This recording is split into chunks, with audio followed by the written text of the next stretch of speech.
So of course, Minilander Phil is one of my particular favorites, apart from when I get knocked over by a squirrel.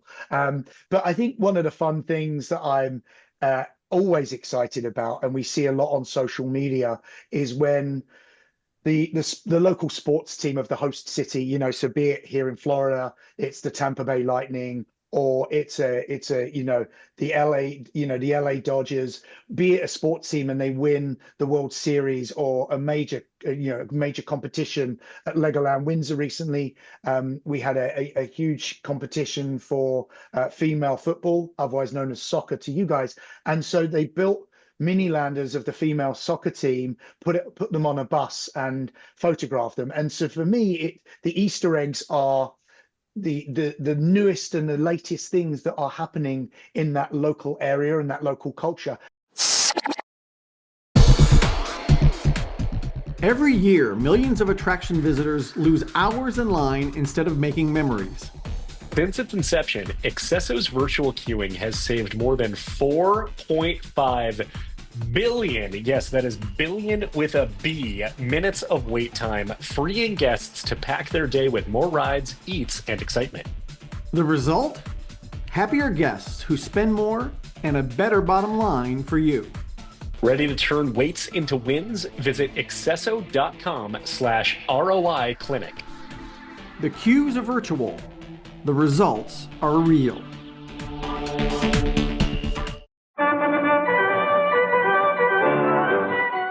Welcome to the Attraction Pros podcast, where we discuss the latest trends and challenges facing the attractions industry today. We chat with some of the top leaders in the field and provide resources that will help develop your career in this great industry. I am Josh Liebman. I am obsessed with the guest experience and helping attractions make that their top priority for success. And I'm Matt Heller. I am passionate about organizational effectiveness, leadership development, and employee engagement. Now sit upright, hold on tight, and get ready for the Attraction Pros podcast. Hey, Josh, how are you? Hey, Matt, I'm doing great. How are you? I am fantastical. Whoa. Yes. You put it up. I did for a good reason, and we'll get to that in a moment, but I have a question for you. Okay.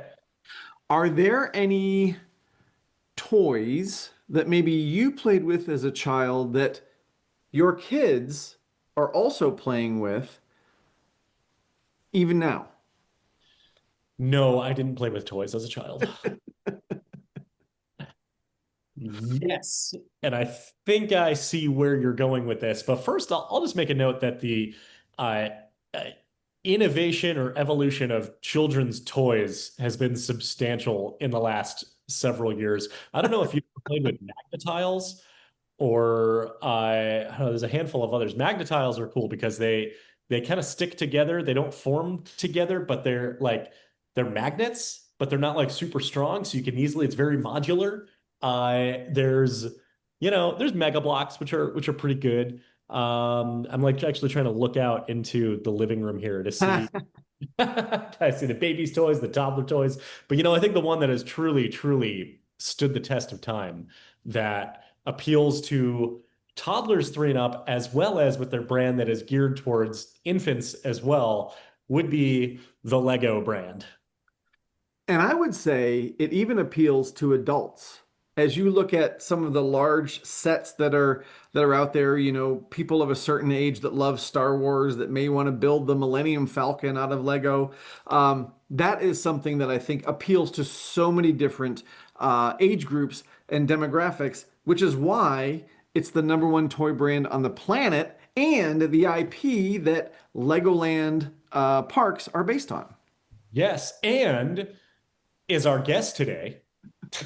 Phil Royle, who is the Vice President of Legoland Development and Operations, who at the time of this recording is just coming up very soon on his 25th anniversary in the industry and with the company. And we are so honored to be able to get to talk to him today. We are, and so much of what he discusses is about being brick-centric, meaning that everything revolves around and is built around the Lego brick. And he very eloquently tells me that Lego cannot be pluralized, or it already is plural. So I'm really trying hard to not put an S at the end of that word.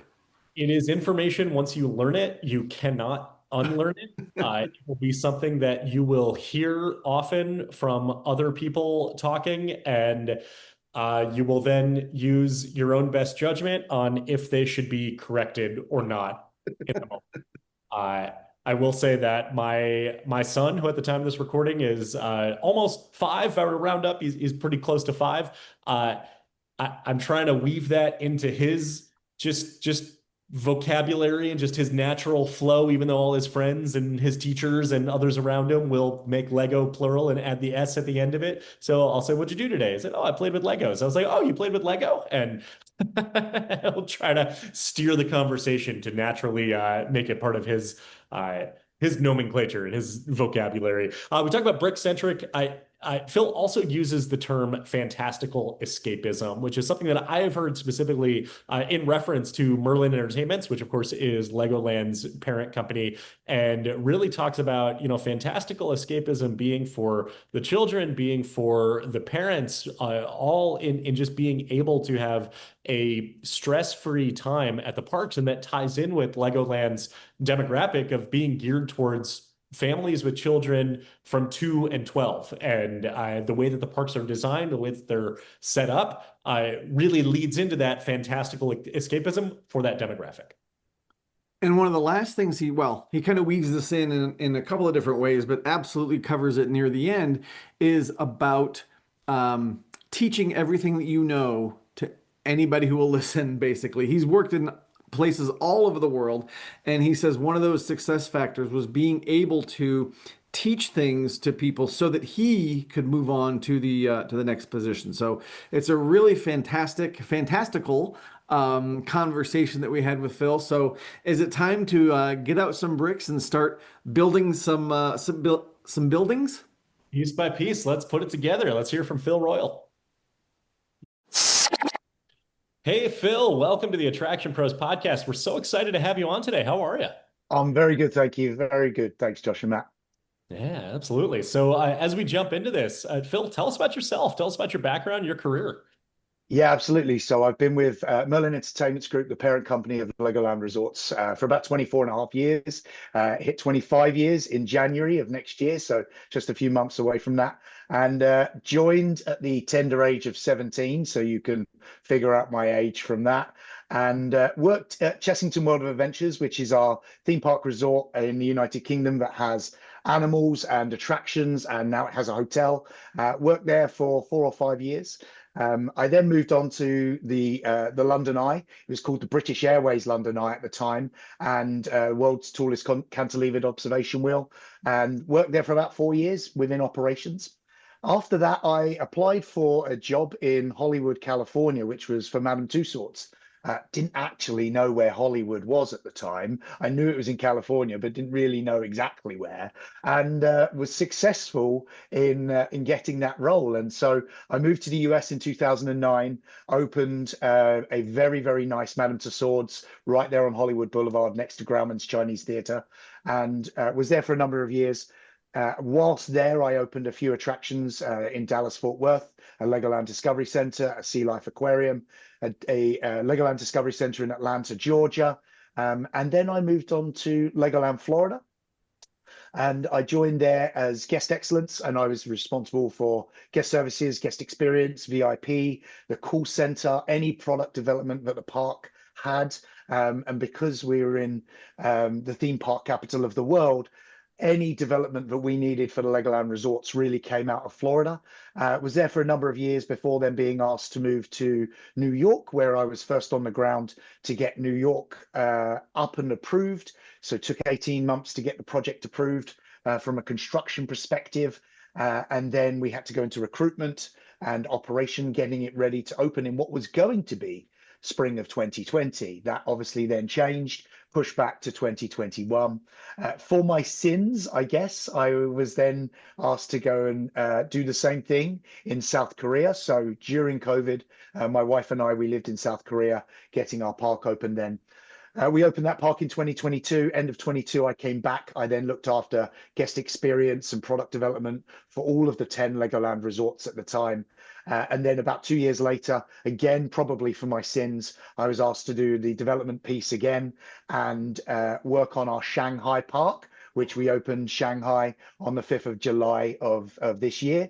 And that is park number 11 for us. Now I'm back here in sunny Florida, helping out at the Legoland Florida resort and doing some projects on our China parks over the winter time, shall we say. That's a very, very brief history on Phil's 24 and a bit years. I love it. I love it. And congratulations early on your 25th anniversary in the industry. Thank you very Very much. excited about that. Lots to dive into in terms of your career, but I'd like to go back to the 17-year-old Phil, because it sounds like you started very similar to Josh and I in our late teens working in a theme park. So Absolutely. what was it that that brought you into that experience, and then what has kept you going over the years? So I got a job, obviously, like I said, at Chessington, working in rides and attractions, and really enjoyed it. Didn't really know where I wanted to go. I was studying business and IT, and thought, okay, IT would be great. That would be a great thing to go into. And then I managed to work my way up and was successful in being promoted at Chessington. And then I applied for this role at the London Eye. Only then did my grandparents say to me, "We're really pleased that you've got a proper job." And I'm thinking, well, I've thought I had a proper job for the last 5 years, but clearly they did not think the same. And so I think it was at that point that I thought, this is clearly an industry that I like. Clearly, this is where I've met most of my friends. I've even met my wife in the industry. And so that's where it came from. And it just kind of evolved into, okay, then I'm going to work in America, and then I'm going to live in Texas, and then I'm going to live in South Korea. And so it's just kind of, as you guys have experienced, it kind of evolves and just happens. So Phil, you've opened a lot of Legoland parks and resorts, and the opening of a new theme park, for many is a once in a lifetime experience, or at least definitely a career milestone that feels like almost like the end of running a marathon in many Yes. cases. And curious if you can talk a little bit about that, or maybe some myths that people have about opening a new theme park. Absolutely. Yeah, I'm privileged to be able to open, New York, Shanghai, Korea, and very, very proud of that. And not many, as you say, not many people get to open a theme park. Many people get to work in it, but they don't necessarily get to open it. And look, there's lots of myths. I think everyone thinks that things go to plan. Like I mentioned, we were getting ready to open Legoland New York in 2020, and then obviously the world was hit by COVID. So I have some lovely T-shirts that say Legoland New York opening 2020. I have a magnet on my fridge that says opening 2020. And so, not everything goes to plan, but we are very lucky. We have a great resource in our business with our Legoland development team, our task force teammates that join us from around the globe. And so, when we opened Korea, we had 30 to 40 people fly in during COVID, going through the testing to help us open Korea in COVID. When we opened Shanghai, we had 25 to 30 people from around the world, very, very experienced people within our industry and within our company who come to help open. So yes, there are always challenges. Of course there are. Not everything goes to plan, and you have to think on your feet. And luckily, you've got people that have hopefully done it a couple of times, or if they haven't opened, they know from their current experience of working in an open park how to help out. So we're very lucky in the fact that we've got this resource, and of course, our vendors and our partners are there with us as well to help it happen, to help make it happen. I'm curious, Phil, do you have any kind of favorite stories of where you have had to pivot or change, maybe beyond the COVID situation, but, when you're opening something, it doesn't go to plan. Now you've got to, really problem solve and make things happen. Do you have any kind of favorite stories about those kind of situations? Yeah, I think, look, we have challenges in every park. We certainly had a lot of challenges with our Shanghai China park, to make sure that we could get that open, and understanding the laws and the legalities around different things. That's very, very interesting. When we opened in South Korea, the theme park market in South Korea, they didn't necessarily follow what I felt were global worldwide standards when you have a ride shutdown or a ride breakdown. Typically, most theme park operators all around the world, if they have a ride shutdown, they will evacuate that ride and restart it and then put people back on the ride. In South Korea, that wasn't the cultural norm. So that when we would evacuate and we would follow those global worldwide standards, it was headline news. And so what was a very, very common occurrence for any one of our roller coasters in the rest of the world. And people of course video these things and what have you, but it's a very, very common occurrence. Everyone at some point has been on a ride and it's broken down and you have to get off to reset it. But in South Korea, they didn't do that. And so it became this huge thing in the media. And so we had to be very, very careful about how we portrayed that. We didn't want to speak ill of the industry and the country, but we also needed to defend ourselves in the fact that this is a global standard. This is what everyone does. The safety of our employees and our guests is absolutely our number one priority. And so for us, we will evacuate you off the ride. We will then test and reset and test and reset, and then we'll put you back on it. So that was one of those things where, Matt, we really had to learn how to work within the cultural norms of the country. Mm. That's really interesting. And then maybe kind of go a little bit deeper into that as far as how do you balance that line between maintaining the global standards and Merlin's global standards and the industry's global standards, while at the same time, like you mentioned, wanting to acknowledge the cultural norms as well. Were there any instances to say, okay, we can modify this, even though we are doing it this way, fill in the blank, in any part of the world, but it makes more sense to change it in this geographic location? One of the things that we learned many, many years ago within Merlin Entertainments is we started making some video recordings with some of our operations directors around the parks, explaining why we do certain things. And so we did do that in Korea. Our operations director at the time, also, we put him in front of the local media, and he would speak about global and international standards. And this is why we do it. This is how we do it. And that really helped. And it was about education. So we didn't change our processes. We just changed how we talked about those processes. And we wanted to over communicate. But even now, it is still a challenge. Even in China, people want to film and people want to record. And it happens everywhere. You can see some of the famous dark rides in at Walt Disney World. And when those house lights go on and they're evacuating, everyone's got their phones out. And that's just the industry, and that's people's general interest of they want to see what happens behind the scenes. So Phil, I'm wondering if we can maybe turn our attention to Lego specifically. I can remember playing with Lego bricks when I was younger, and there's still a huge phenomenon today. And your parks do a really great job of catering to that kind of 2 to 12-year-old demographic. So I'm curious, what are the things that you have to think about from a development standpoint and from an operational standpoint to ensure that that laser focus kind of remains on that particular demographic? Absolutely. Look, we concentrate on children 2 to 12. That is our demographic. We're very, very fortunate. We've got the world's largest toy brand as our intellectual property, that we get to build theme parks with that toy brand. We now have 11 Legoland parks around the world, 5 water parks, 19 accommodation types, all with that Lego theme. And we have to make sure that everything we do centers around the brick. The brick is absolutely a core part of everything we do. We want to make sure that our park, being that it's built for children and being that it's built for families, we have those first time ride experiences. You go on the Dragon and we tell everyone this is a pink knuckle roller coaster, not a white knuckle roller coaster. Our rides don't typically go upside down, and we want it to be a child's first roller coaster experience. We want it to be a child's first driving school experience. We want them to get their driving license. We want them to remember that forever and ever. We have people come up to me and show me a picture of their driving license from when they were 7 years old, and that, to me, that's amazing. And we're custodians of this amazing brand that we get to play with, and we want to make sure that our rides are accessible for guests. We want to make sure that we can put wheelchairs onto our rides and attractions.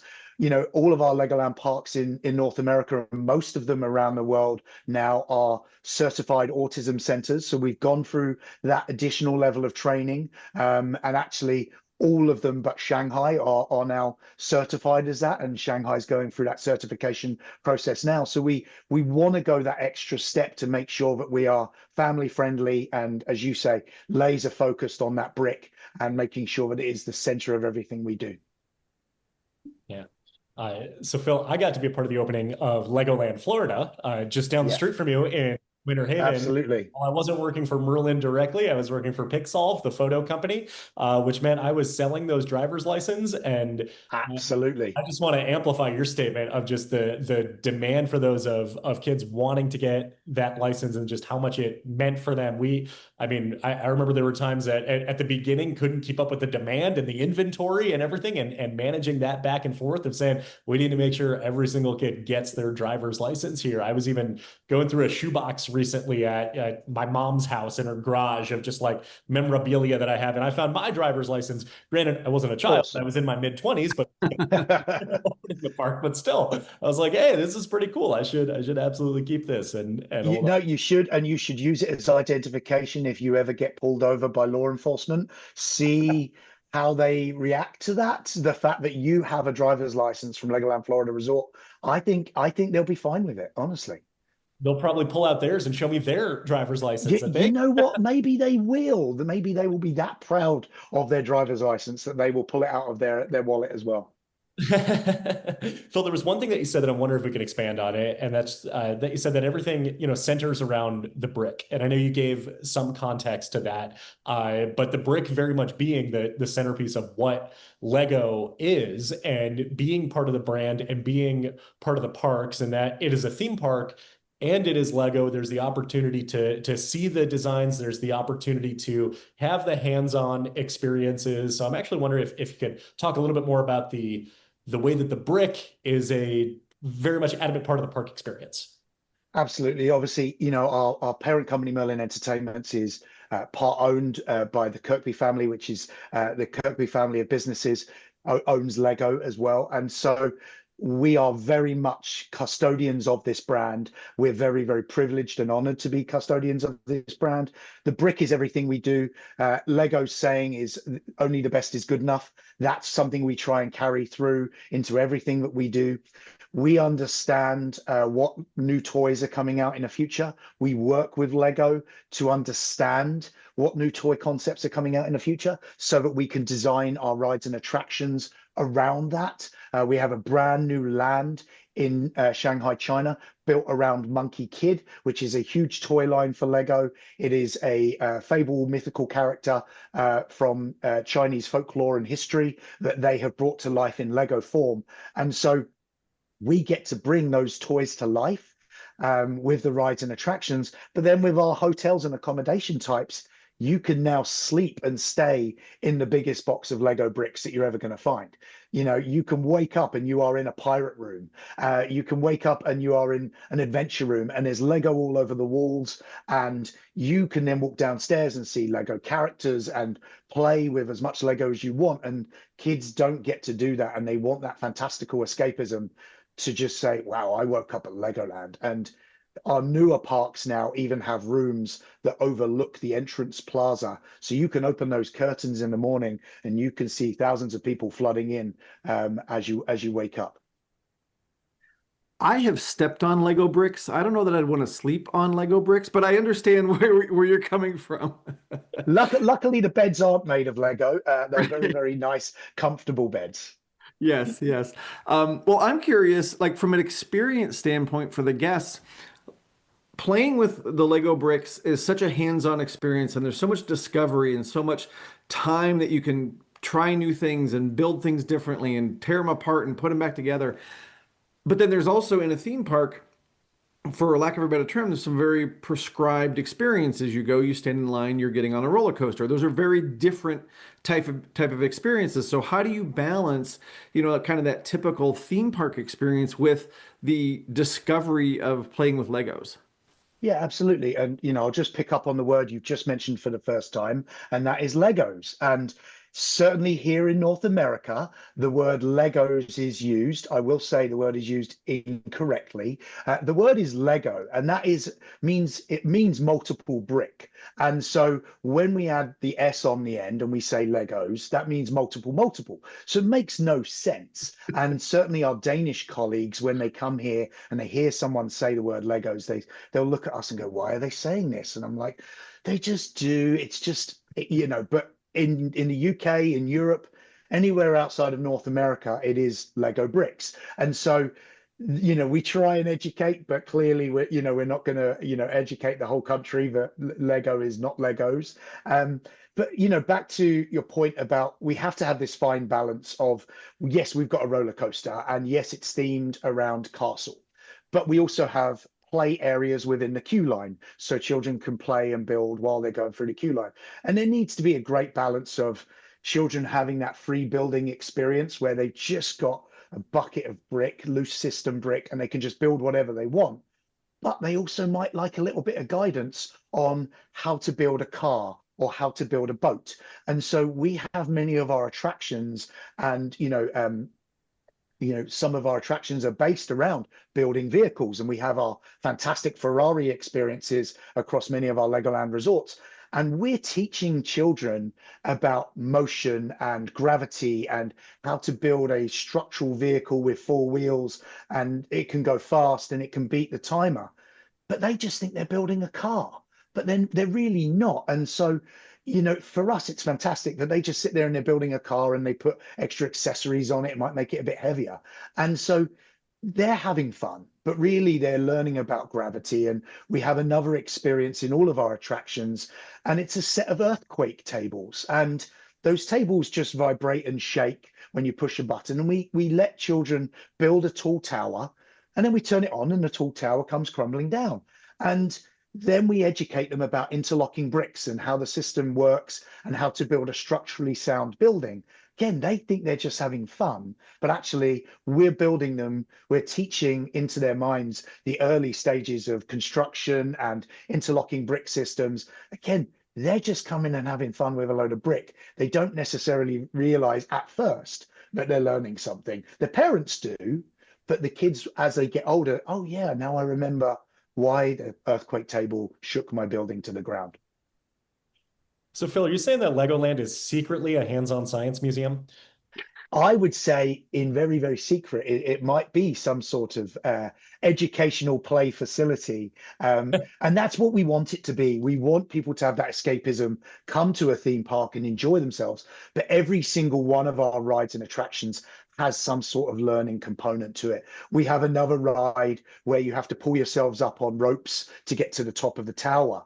And people just think, oh, we're just exercising. No, it's an educational piece about how motion and how gravity works. And our boating school ride doesn't have a track. So you can turn that boat in 360 degrees. You can go backwards if you want, but you're going to learn that other people are going to crash into you. And so, everything has got to have a learning element to the experience as well. For when my son turned 2, we took him to the Legoland Discovery Center just outside Chicago, and you were talking about Schaumburg. One experience where you can build the car in it and do that. I don't know how much time we spent doing that. He just wanted to keep building the car, send it down the track. He was learning how to build it, how to put it on. Very much early learning about gravity and physics and science and all of that. Definitely. And they get very proud of those vehicles. And that's why many of those vehicles end up in their little pockets. And so, people get very, very proud of what they've built. And so sometimes it's difficult for the parents to kind of grab those Lego toys and those Lego cars out of their hands as they're leaving for the day to make sure that they're returned for the other kids to play, because they're so excited, and you kind of see their face and you're like, all right, I see why you're excited. Yeah. Well, Phil, you talked a little bit earlier about your demographic of 2 to 12. But of course, there's another group of people that you just mentioned, and that's the parents. So you are absolutely appealing to the family-friendly environment and the kids and their first experiences. But I would also imagine there's a balance there of the parents are the ones paying for it, right? The parents are the ones that we really have to appeal to bring their kids in, because before they get their driver license, they can't drive a car into the park. Absolutely. So now there's that balance of marketing and operations, and I'm just curious, like, how that is navigated throughout the kind of the planning phases. Definitely, you want to make sure that, obviously, ultimately, we're concentrating 2 to 12, but most parents, if their children are happy and their children are concentrating and playing, most parents are just going to be happy with that. But our rides are designed so that the parents can interact with the child at the same time. Yes, of course, we have a few rides that the parents can't necessarily go on, but most of the rides, the parents can sit down, they can go on there, they can sit down and they can play with the kids and they can have a great time. And we want those parents to remember their very first Lego set as well, and when they used to play with Lego as a child. And again, it's about that fantastical escapism, that people are escaping this big wide world and going to a theme park for a day. No matter what theme park it is, you want them to escape and you want them to enjoy a great meal. You want them to watch a show, see a character, and just have fun and forget about the bigger wide world of challenges or problems that they may have. So you have to appeal to the parents. But then in our design has to be thoughtful enough that when we build a play area, all of our play areas only have one entrance, one exit. So the parents can sit there if they want on the couches around the play area, enjoy a coffee, enjoy a pastry, and they can just concentrate watching that one entrance, one exit. They don't have to be worried about their child slipping out via a back gate or something like that. So our design has to be thoughtful and think about parents and how they want to interact with their children so that it is safe and comfortable for everyone. Yeah. One of the things, part of your job includes external functions. So things like community relations, government relations, and I'm wondering if you can talk a little bit about that, give us a glimpse into those functions. Yeah, absolutely. So we obviously have to work with our community partners, either government officials, other businesses. And one of my roles previously, I was the head of community and project relations for LEGOLAND New York Resort. As I mentioned, I was at first on the ground there. My job was to make sure that the community wanted to accept us, and then that the local government wanted to accept us as a business. Now, of course, people sometimes don't like that. Not everyone is going to like everything you do. And we did have very, very vocal protesters there, and they did protest against our business. But it was a very, very small minority.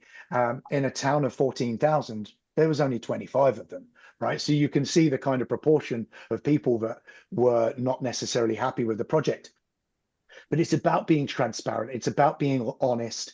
We invited the community leaders around New York down to LEGOLAND Florida Resort.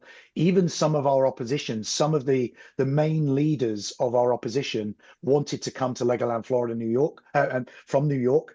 And so I hosted them for a whole day here at the Florida theme park. I walked them around the park, spent a whole day with some of our opposition, with them filming me, taking pictures, recording things. And it was about letting them see what we actually were and about letting them see what we were trying to be in the community. Now, being here in Central Florida and the theme park capital of the world, no one comes to Central Florida just to go to one park. They stay here for 2 weeks, they go to multiple parks. And so you have to have other businesses around you, other hotels, other attractions to make it worthwhile. If you just have a standalone park, there's nothing else around you, people will come and they'll spend one day, maybe one night. But if there's other things to do, then they're going to spend multiple nights, 2 nights, 3 nights. So you want your local community to be successful. You want there to be restaurants. You want there to be hotels. You want there to be other attractions. And also for our team members, we want them to live, work, and play where our park is. And so we want them to have other things to do, be very, very happy in what they're doing. So we have to do a good job in the local community, and with with anyone who might not necessarily like our project. We have to just be very honest and open. And through that process, were you able to convert some of those people that were against you, or did they kind of still say, hey, we see what you're doing, it's still not for us? I think those people are never going to admit to whether they've been converted or not.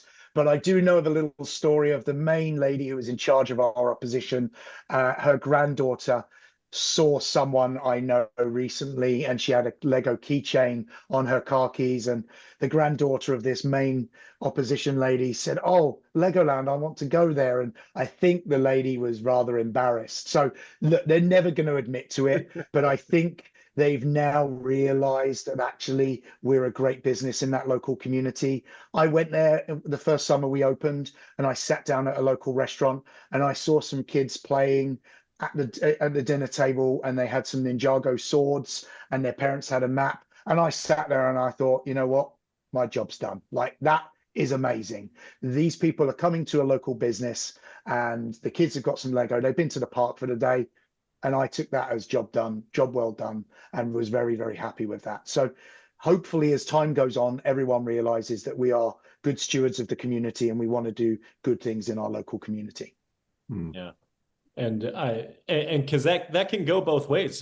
You know, a couple of years ago, we had Adrian Jones on the podcast, who was the opening general manager Absolutely. in Florida, and we were talking about the way that that Legoland Florida was really able to embrace the Winter Haven community, and I recall from personal experience as well of even just several months before the park opening, from whether it's infrastructure improvements. I remember just US 27 getting widened of just in anticipation of the opening, and then really engaging all of the local businesses, and really you know, trying to get on everybody's good side, which I think kind of really matches what you described in New York, of really saying, yes, we want the park to be successful, but there's the halo effect of everything around it. I've seen the other side of the coin as well with another park that I was part of the opening, that didn't do as good a job of embracing the local community and really wanting to lift up the local community, and it ended up kind of turning into some backlash against it, and that those who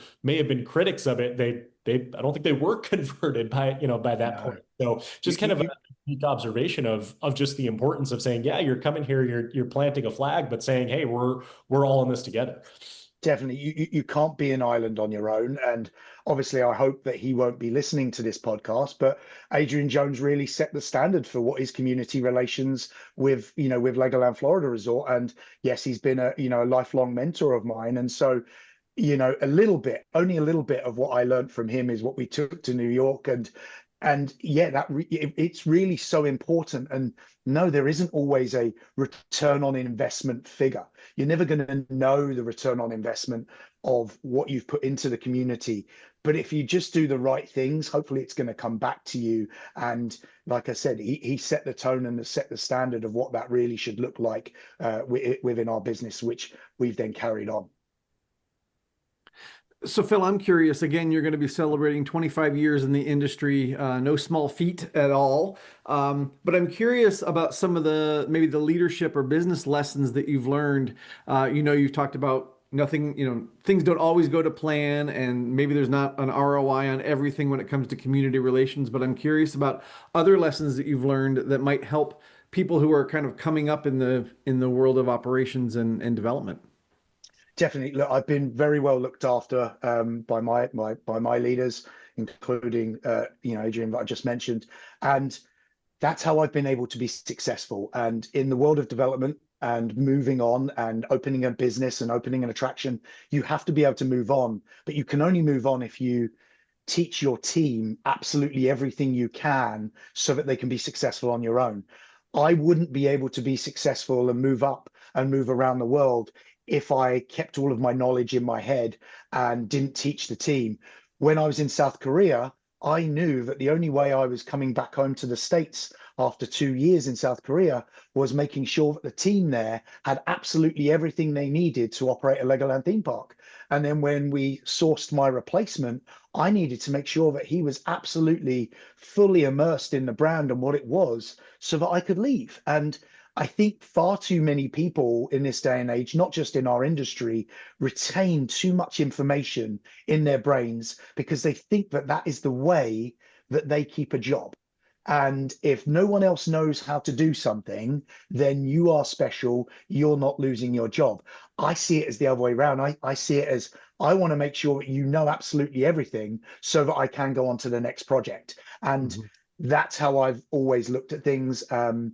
Again, I've been very, very fortunate to have some great projects, but I've made sure that I've recruited the right people, we've retained the right people, and then I've taught them everything I can so that I can say, okay, guys, Shanghai, China's next for me. By the way, maybe I'll see you there in a year. And then by teaching them everything that you can, they've ideally got the resources so that you are able to move on. But curious as far as, those who maybe do try to retain everything, to say, I am the source of knowledge, and maybe kind of some struggles that could lead to kind of later down the road when perhaps they do need to move on, or they haven't, like you said, shared everything, with the rest of the team. Have you encountered challenges like that, or have you made observations of that? Yeah, absolutely. When we open up a new business, we obviously have a list of tasks to open that park. And if all of the information is not collated in one central location to pass on to that next park, well, the people at the last park are going to get asked a lot of questions. And so that happened. Korea was asking New York lots and lots of questions. And so I explained to the Korean team, guys, make sure that you are building up your package of information so that when Shanghai and Shenzhen start asking for questions, you've got it easily to hand over to them. And they did, and they didn't. And so now they're getting questions from two parks at the same time, asking for the same file. And I'm thinking, well, if you'd have learnt your lesson from the trouble you had with New York, then it may have made it easier for you so that you wouldn't be asking questions. But honestly, I believe it's inherently built into everyone that if you retain some sort of knowledge, that it is job security in some fashion. And that's how most people see it, and very, very few people see it the other way. Well, and I'm curious, Phil, if that partly comes from the amount of different places that you've been able to live and work, where it's been essential that you're passing along this information, where there may be somebody that works in far fewer places and they feel Absolutely. like, if I hold on to this, Yeah. this is my job security. It's exactly that. And, you're always going to get people who want to stay somewhere and they want to work at a certain level. And then you're going to get someone who works alongside them who is going to probably evolve and move on in the next couple of years. You've got to have an even balance of everyone.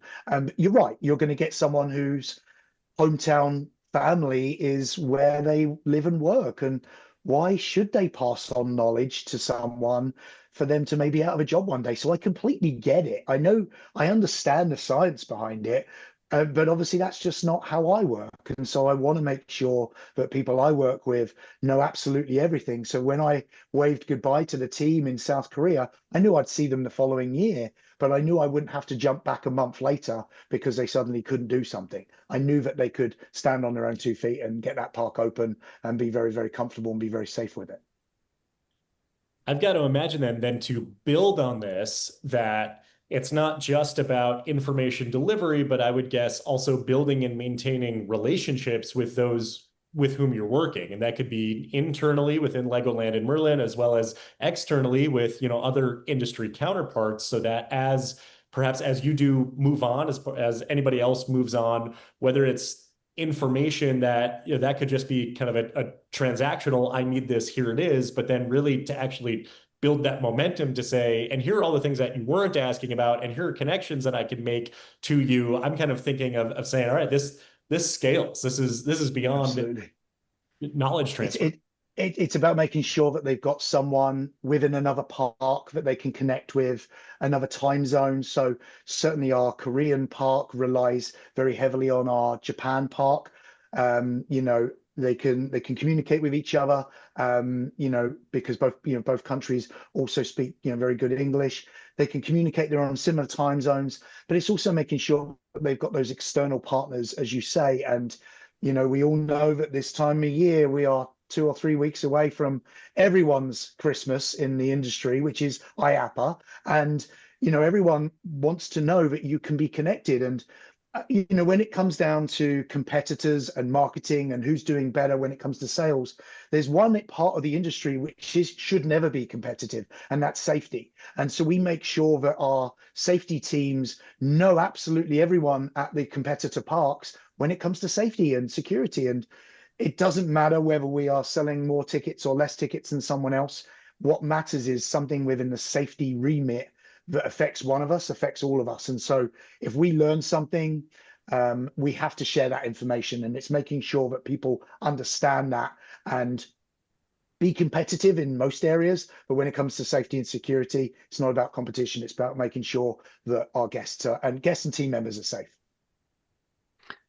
So Phil, if you'll allow me to nerd out just a minute, I love the mini lands in Legoland and seeing the detail that is created in those lands and the buildings and the scenery and the scenarios that are presented there. But I also understand that there's some Easter eggs in some of those places. So do you have any favorites in any of the parks? Yeah, absolutely. Well, I'm very fortunate that I have a mini lander of Phil in many of our mini lands, especially the ones that I've helped open. So, of course, mini lander Phil is one of my particular favorites, apart from when I get knocked over by a squirrel. But I think one of the fun things that I'm always excited about, and we see a lot on social media, is when the local sports team of the host city, so be it here in Florida, it's the Tampa Bay Lightning, or it's the LA Dodgers, be it a sports team and they win the World Series or a major competition at Legoland Windsor recently. We had a huge competition for female football, otherwise known as soccer to you guys, and so they built mini landers of the female soccer team, put them on a bus and photograph them. And so for me, the Easter eggs are the newest and the latest things that are happening in that local area and that local culture. How do we celebrate a local sports function or a local event in Miniland? And our on-site teams build an amazing collection of Minilanders and vehicles to celebrate that. And it may only be in place for a couple of weeks, and then we go on to the next one. And so those are my favorite Easter eggs, is those cool things. And I also learn something about that sports team, or I learn something about that country and go, oh, right, that's pretty amazing. And the local people who go there, they really appreciate that. Yeah. I was at Legoland Windsor in 2011, May of 2011, which was just after the royal wedding, and fantastic! The full wedding processional and just everything, just up and down in front of Buckingham Palace, and just seeing all of that. I thought that was such a cool, like you said, like it's a temporary add-on, but it was so relevant at the time. So no, it is. When I was in Korea in 2022, unfortunately, Her Majesty the Queen of England passed away. And so I asked the team, and I've actually got her behind me, I asked the team to build some mini landers of Her Majesty the Queen. And we placed her into Miniland in front of the Korean royal palace that she had visited in 1997. And while the Koreans knew what was going on, it was also important for me. We had two other team members that were also British. And so I took them out there and I presented them each with a mini lander of Her Majesty the Queen. And we got to place her in Miniland. And so it wasn't just for the public to see, it was also something that our team members really, really appreciated. And so that's why she's here in my office. Nice. So Phil, we're starting to wind down here and get close to the end of the interview, but I do have another question for you. It's actually a two-part question. You've already addressed the first part, but I remember, like I mentioned, I was part of the opening at Legoland Florida, and I remember going through orientation, and I learned two things that I simply cannot unlearn for the rest of my life. One is that Lego cannot be made plural, but then the other absolutely. Was about the capitalization. I guess this is probably a nomenclature text with Lego and Legoland. Do they always need to be in all caps? Absolutely, they always need to be in all caps. You may even be able to see, I'll take it off the wall there. This is one of the very first logos for the Lego toy company, always in capitals. It stands out. It's easier for children to read, easier and cleaner to see in marketing materials. And Legoland, Lego Discovery Centers, Legoland Discovery Centers, it's all very, very similar. To have the world's most powerful toy brand, you have to have a great brand, and you have to follow through with that. And you have to make sure that everyone understands why it is always capitalized and how we don't say Legos.